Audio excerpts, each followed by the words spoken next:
കണ്ണൂർ അറക്കൽ മ്യൂസിയത്തിന് സമീപം വീട്ടിൽ ഒരാളെ മരിച്ച നിലയിൽ കണ്ടെത്തിയത് ആത്മഹത്യയെന്ന് പോസ്റ്റ്മോർട്ടം റിപ്പോർട്ടിൽ സൂചന. മരിച്ച ആളെ 4 ദിവസം കഴിഞ്ഞിട്ടും തിരിച്ചറിഞ്ഞില്ല. ആയിക്കര പ്രദേശത്ത് അപരിചിതരായവർ കൂട്ടത്തോടെ എത്താറുണ്ടെന്നും ഇത് പ്രദേശത്ത് ഭീതി സൃഷ്ടിക്കുകയാണെന്നും പ്രദേശവാസികൾ പറഞ്ഞു. കണ്ണൂർ ആയിക്കര അറക്കൽ മ്യൂസിയത്തിന് സമീപത്തെ വീടിന്റെ മുകൾ ഭാഗത്ത് ഞായറാഴ്ചയാണ് ഒരാളെ മരിച്ചു കിടക്കുന്നത് കണ്ടത്. 3 ദിവസമെങ്കിലും പഴക്കമുള്ള മൃതദേഹമാണ് അന്ന് കണ്ടെത്തിയത്. മരിച്ചയാളെ ഇതുവരെ തിരിച്ചറിഞ്ഞിട്ടില്ല. വ്യാഴാഴ്ചയാണ് മൃതദേഹം പോസ്റ്റ്മോർട്ടം ചെയ്തത്. ആത്മഹത്യയെന്നാണ് പോസ്റ്റ്മോർട്ടം റിപ്പോർട്ടിലെ സൂചന. കഴുത്തിലും കൈക്കും ബ്ലേഡ് കൊണ്ട് മുറിച്ചിട്ടുണ്ട്. ഇത് സ്വയം ചെയ്തതാകാനുള്ള സാധ്യതയാണ് പോസ്റ്റ്മോർട്ടം റിപ്പോർട്ടിലുള്ളത്. ഈ ബ്ലേഡ് മൃതദേഹത്തിന് സമീപത്തു നിന്ന് കണ്ടെത്തുകയും ചെയ്തിരുന്നു. കൊലപാതകത്തിലേക്ക് വിരൽ ചൂണ്ടുന്ന തെളിവുകളൊന്നും ലഭിച്ചില്ല. അടിയേറ്റതിൻ്റെയോ പിടിവലി നടന്നതിൻ്റെയോ ലക്ഷണങ്ങളുമില്ല. ഇയാൾ എങ്ങനെ ഈ വീടിന്റെ മുകളിൽ എത്തി എന്നതാണ് പ്രദേശവാസികളുടെ ചോദ്യം. വീട്ടിൽ സ്ഥിരമായി ആൾതാമസം ഉണ്ടാകാറില്ല.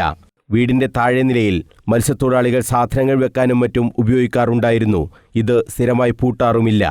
വീട് വിൽപ്പന നടത്തിയിരുന്നു.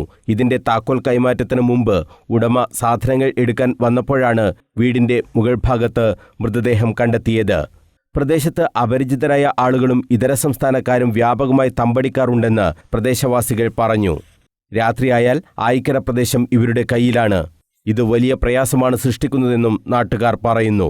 പിന്നെന്ന് പറഞ്ഞാൽ ഈ ഭാഗത്തെല്ലാം ഈ ഒറീസക്കാരും ആൾക്കാരും ഒരുപാട് മദ്യം കാര്യങ്ങൾ ഇവിടെ തന്നെ ഇതിൻ്റെ ബേക്കിൽ തന്നെ ഒരുപാട് മദ്യം കഞ്ചാവ് ഇതിൻ്റെ ഇതാണ്. സാധാരണ ബാർന്ന് ഒഴിച്ചു കൊടുക്കും പോലെ ഒഴിച്ചിട്ട് ഇതാരും ശ്രദ്ധിക്കുന്നില്ല. കംപ്ലൈൻറ്റ് കൊടുത്ത് പോലീസുകാർ പോലും കംപ്ലൈൻറ്റ് കൊടുത്താൽ ചിലപ്പോൾ പോകില്ല. അങ്ങനത്തെ രീതിയാണെന്നുള്ളത്. അതും കൂടി ഇതിപ്പോൾ അതിനെക്കൊണ്ട് ഏറ്റവും കൂടുതൽ ഇത് ഇപ്പോൾ ഏകദേശം ഒരു 9 മണി ആയിക്കഴിഞ്ഞാൽ ഇവിടെ തന്നെ മലയാളികളില്ല. ഇവിടെ ഫുള്ള് കാർബർ മുതൽ ഈ കമ്പൗണ്ട് മൊത്തം ഇവിടെ വെൽസല ഒരിക്കൽ നാട്ടാറിലെന്ന് പറഞ്ഞ ശേഷം ഒരു 10 മണി കടയിൽ ബാക്കി പറയാൻ പറ്റാം. അപ്പോൾ അതും കൂടി ഒന്ന് ശ്രദ്ധപ്പെടുത്തണമെന്ന് പറയുന്നത്. അതാണ് വേണ്ടത്. കാരണം എന്ന് പറഞ്ഞാൽ നാട്ടുകാരെ ദേശക്കാരെ നമുക്ക് ശരിക്കും ഒരു ധൈര്യത്തിൽ ജീവിച്ചിട്ട് പോരാൻ പറ്റാത്തൊരു അവസ്ഥയാണ്. കാരണം എന്തെങ്കിലും വർത്തമാനം പറഞ്ഞാൽ അവർ പിന്നെ അപ്പോൾ കൂടുതൽ പറയണ്ടല്ലോ. നേരമായിട്ട് സാറിന് അല്ലാത്തതാണ് വെറും ഇതന്നെ കയ്യും കാലം അക്രമിക്കും പലതും കക്കലും കൊണ്ടുപോക്കലും തന്നെ അവരെ ആവശ്യം. പക്ഷേ ഇതിനൊരു നിയമം ഉണ്ടാക്കിയിരുന്നു ഇവിടെ ഫിഷറീസ് വക.